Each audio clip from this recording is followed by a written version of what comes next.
Guys, Faxi Nadu here. What's up?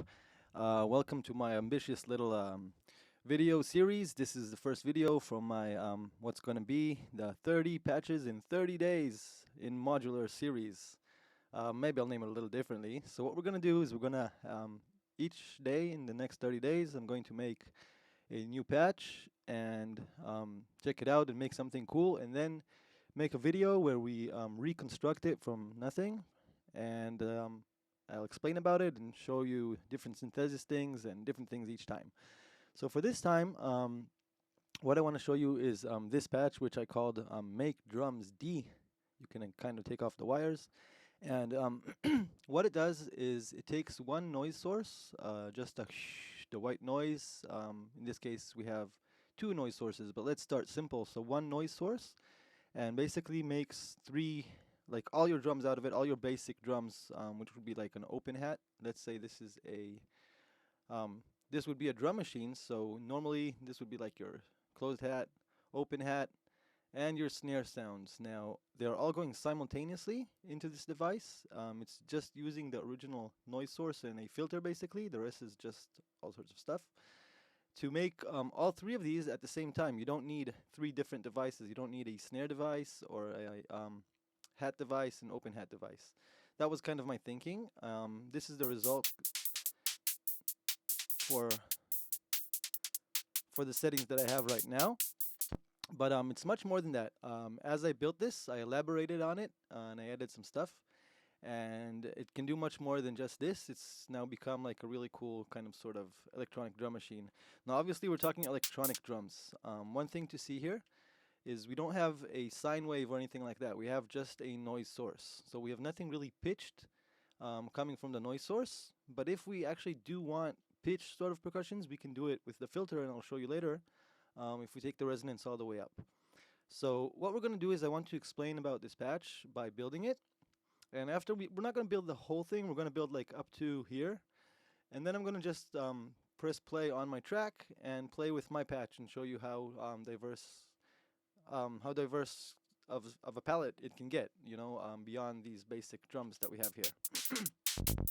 So just for a second, let's just let you hear a short loop of what's going on with our palette other than that.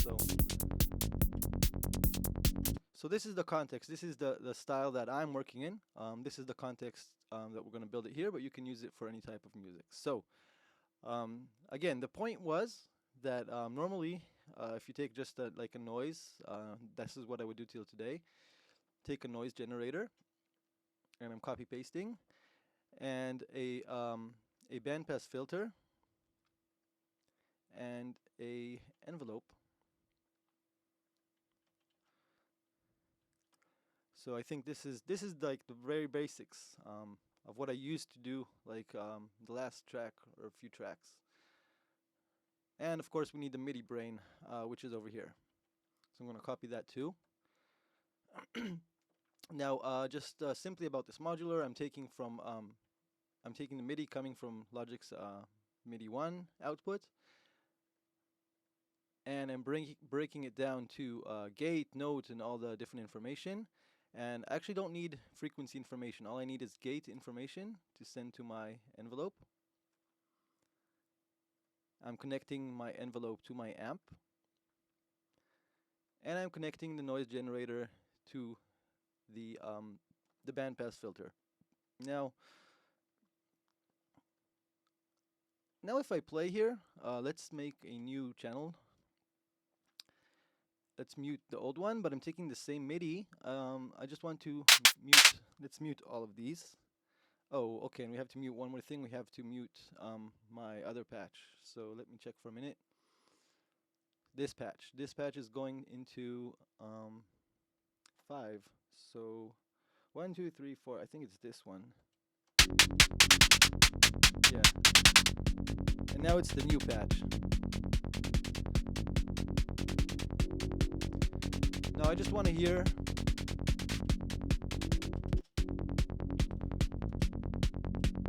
Okay, just this. So let's say what I would do up till now was just use something like this, and if I wanted, let's say, my closed hat, I would take the bandpass all the way up. Well, maybe not all the way, but you get the idea. And you get a closed hat, a closed hat, sorry. And then what I would do is I'd record that and make another one where this time I would mute everything.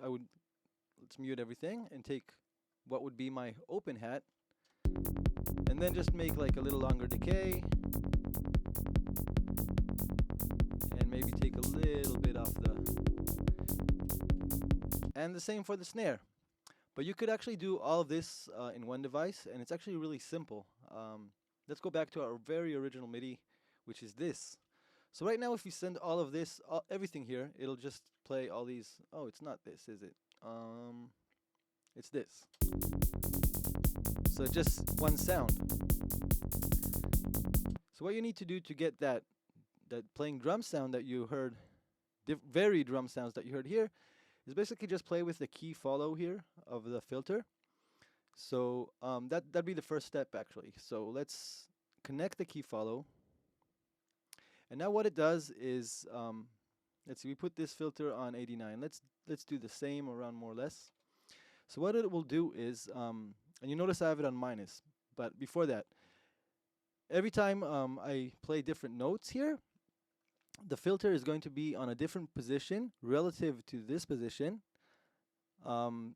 based on like where the note is on the keyboard. So, and you notice I have it on minus, so it'll act in the opposite way. The lower notes, these notes, the filter will be more open, and as you go up, these notes will be much more closed than these, and this is like an intermediate area. So this is actually what I was doing here, right? I had it all the way open for the low ones, and then gradually it closed a little bit until I got to my snare MIDI. So this is what it will sound like right now. If we put it like more or less, you can choose like the start area, and already we kind of got it. It's really nice.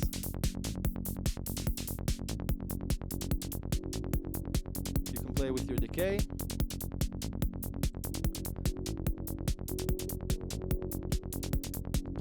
Now one more thing that I think is, I'll just show one more thing and then we'll get to my patch, is the velocity sensitivity, and the way you set this up is after your VCA, you can actually, well, I won't complicate things. So you have your VCA, and from your VCA, you go to an amplitude modulator, which is basically sort of like a VCA in itself, only it has like an offset, and I'll show you.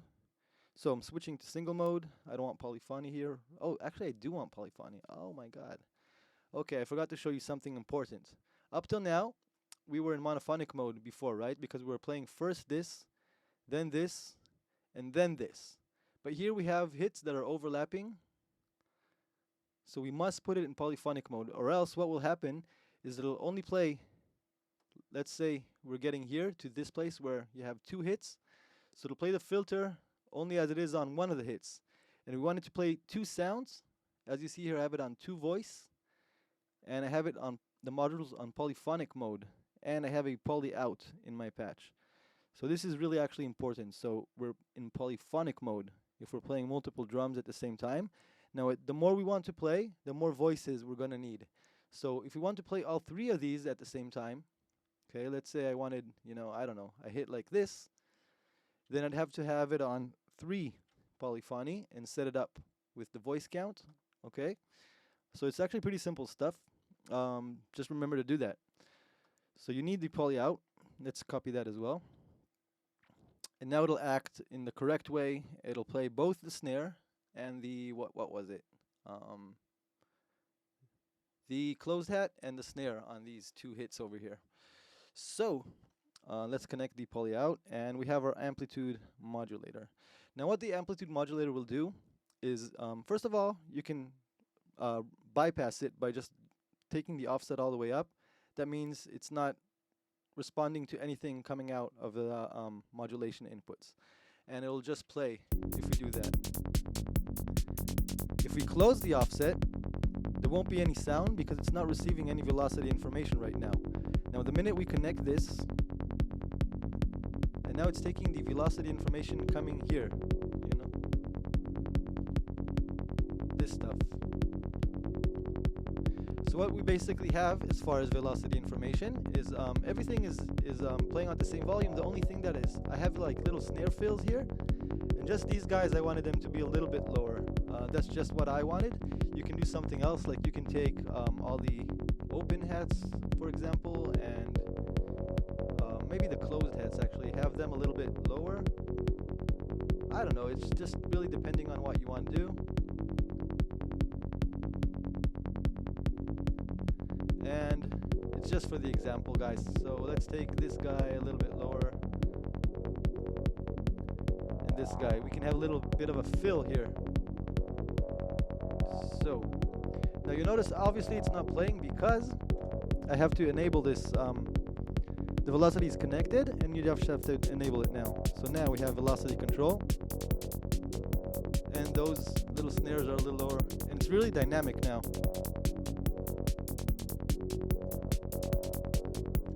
Now the thing I have here, now this is actually, that was a basic patch actually. This will make you closed hat, open hat, and snare sound that is based on a bandpass filter, and it's actually I think really cool, really clean. You're not involving tones at all, so when you're coming to EQ all of this, you don't have to kind of like try to fight the way it will the snare, the sine part of it, you know, as you have like on a normal drum thing. Let's see, I'll show you what I'm talking about. So here you'd have an output. This is actually a sine wave, you know. It's great if you're making kicks and stuff like that. But for snares and stuff, actually these days I like it that it's just a noise source. So, okay, so this is the working patch. What I did here is try to make it a little bit more dynamic and elaborated on it a little bit. The first thing I did was take the digi noise as an option for a source. Let's hear that patch now. So you understood all this.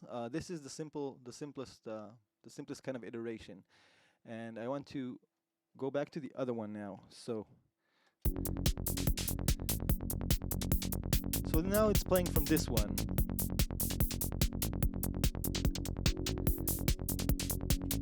Okay, so you notice this one obviously has a little bit more going on, but not a lot. First of all, on the right-hand side, I have a MIDI clock and a frequency divider, and this is just to feed all my LFOs timing, the correct timing of the track. If I go to, let's take off the routing. If I go to my BPM on the bottom here, it's 146. So I just went like half time to have a little bit longer LFOs, but I can, you know, you can just put it on your BPM or whatever you want. And these are the divisions for each of the LFOs. I have 4 LFOs. 1, 2, 3, 4, and each of them is getting, you know, I can choose the timing of the division that is sent to them here. So that's just the right-hand side. It's just technical stuff I needed for the patch to make it all synced and working properly. Let's go back to showing the routing for a second. So what is added here is the digi noise. Let's listen to it as opposed to the white noise. Basically, it's just bit crushed. There's a bit crusher built in here. That's the sound of it. So as you go lower, that's already cool. For if you sweep this, then you can get something cool. And this is exactly why I have an LFO connected to the mod input of the digi noise. And you can sweep it in various ways. Really cool. So I went back to the white noise for a minute. The other thing that this patch has is, if you look on the envelope, I have I show this on many of my other videos, so let's just look at it really quickly. I have an LFO that is a decay mod LFO. The output of this LFO is going into the decay parameter of the BCA, of the length of the individual drum hits, and it has a little bit, you know, the value is a little bit open, the amount is a little bit open, and we have a random LFO here, and it's getting timing from this guy, so it's going on 1/16. So basically what's going on is every new hit will have a little bit of a different decay, a little bit longer, a little bit shorter, and it adds to the dynamics. If we listen to this in solo now it's on, so it's kind of more humanizing. You know, I can turn it off, and then each hit is the exact same length, and I can go more extreme if I want, which is really cool. If you go now to the digitype,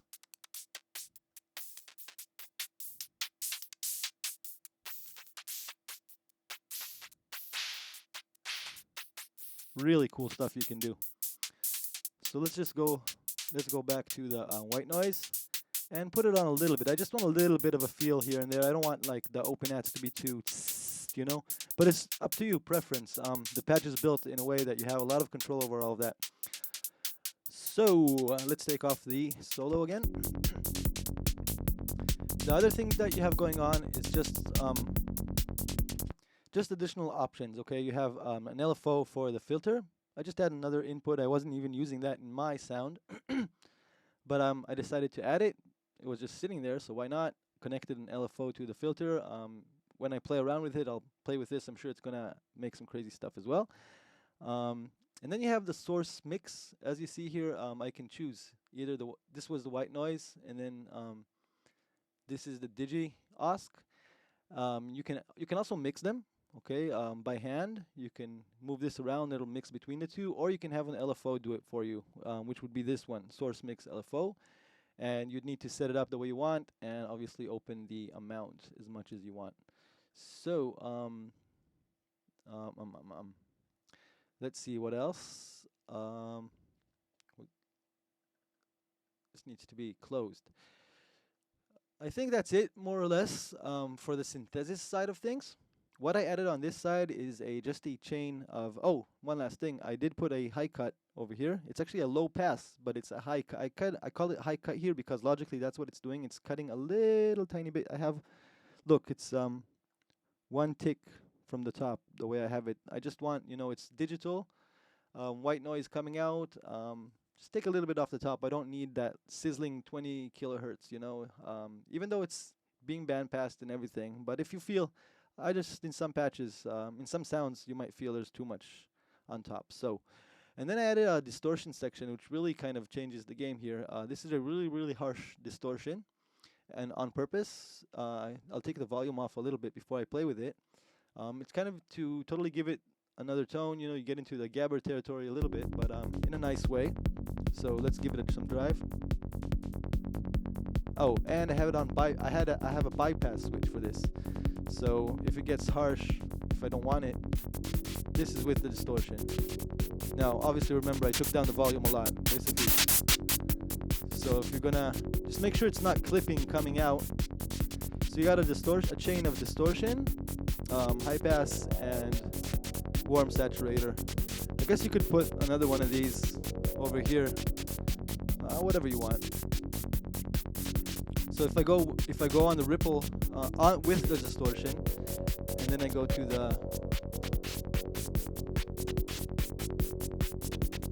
this is pretty cool. Let's go back to the white noise, and so this was our original. So now let's just for like a minute or two, I'll just play around with the parameters. I'll give you some more volume to listen to, and I'll turn off the microphone.